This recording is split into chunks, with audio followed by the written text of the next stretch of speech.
So welcome to Maths Home Learning Help. So this is for the last home learning, so the 28th of the 10th. So the first one, remember, whole numbers, 45 divided by 5 is 9. And then the E has a 1 at the top, okay, the power of 1, even though we don't write it, but it's still there. So indice rules, so we do 6 take away 1 when we divide indices, so it's going to be 5. Okay, and then we do 8 take away 2, because the indice rule, which is a 6. So that is my final answer, and it's only worth 1 mark. The next one, remember, to the power of a half is the same as square root, which is 3. Okay. The next one, some of you done it the longer way, which was fine because you still got the right answer, but some of us, we only did it for 1 year. The easiest way to do this is if you have £12,000 times by the multiplier is going to be 0.75 to the power of 3. So if you put that in your calculator, to the power of 3, you get £5,062.50. Okay, that's just a quicker way. Some of you done the first year, got an answer. Done the second year, got an answer. Third year, got an answer. Although it's still right, that's much quicker. And plus, you can use this as well for compound interest. Okay, next one. So remember, there's no right angle, so I'm not going to use SOHCAHTOA. And I'm going to find AB. So I've got an angle and 2 adjacent lengths. Okay, so then I don't have 2 pairs, so I can't use the sine rule. So I know it's going to be the cosine rule. Okay.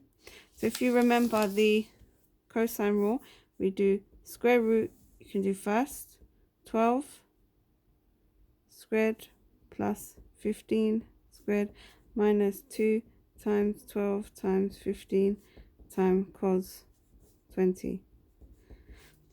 And I'll put that in my calculator. 12 squared plus 15 squared minus 2 times 12 times 15 times cos 20. And I get 5.5 centimeters. Okay, because I'm finding the length. The next one, this was only if you're not doing statistics, you had this question because it's translation. So it linked in with our translation of functions lesson. So here's triangle P. 6 means 6 to the right and 1 down. Okay, so I pick a point. I do 1, 2, 3, 4, 5, 6, 1 down. So the point's going to be there. This one, 1, 2, 3, 4, 5, 6, 1 down. It's going to be there. 1, 2, 3, 4, 5, 6, 1 down. It's going to be there. Then I get my ruler and my pencil,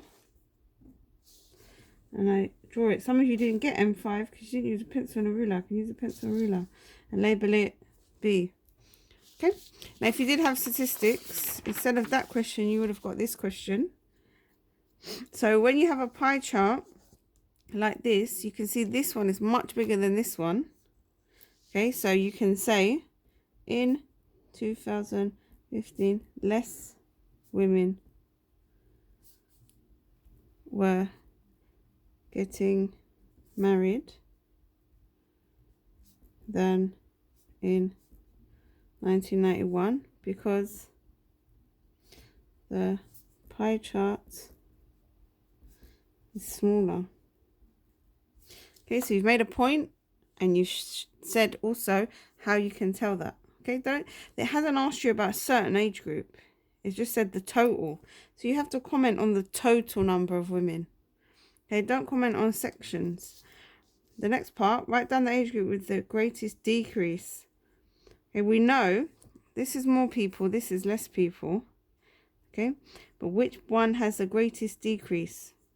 So if we look, we can see it's going to be 20 to 24.